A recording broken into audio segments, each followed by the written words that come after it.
బంధమంటూ ఎరుగని బాటసారికి అనుబంధమై వచ్చింది ఒక దేవత. ఆ ఆ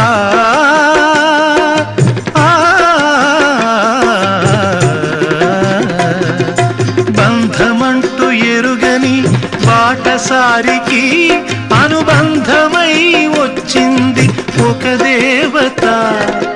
ఇంత చోటులోనే అంత మనసు ఉంచి, ఇంత చోటులోనే అంత మనసు ఉంచి నా సొంతమే అయ్యింది ప్రియురాలిగా.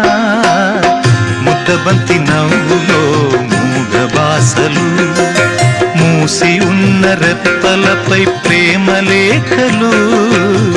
ముద్దబంతి నవ్వులో మూగ బాసలు.